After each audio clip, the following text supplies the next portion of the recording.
Притормози, друг, притормози, брат, притормози, миром всем. Еще одно из самых распространенных нарушений в нашем городе — это выезд на перекресток, если за ним образовался затор, который вынудит водителя остановиться прямо поперек перекрестка. Но обычно этим страдают водители автобусов, ну и прочие водители. Ну и сейчас мы здесь увидим, что вот час пик, небольшая пробочка, и у нас уже горит зеленый, а вон встали прямо на нашем пути. Ну, как бы для города Якутска, я так полагаю, это, видимо, нормальная картина, что выехал, встал поперек дороги. Но здесь еще не сильно они обнаглели. Обычно стоят аж вот, до противоположного края перекрестка, еще где не дают повернуть налево встречным автомобилям.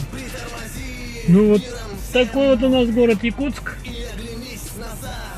Соблюдайте ПДД, будет вам счастье. Не менее комедийная ситуация. Пробка пробкой, но тут у нас стоят прямо на полосе для встречного движения, причем выезжают оттуда через сплошную линию разметки. Вот он у нас поехал. И невзирая ни на что, сейчас вот станет вот здесь.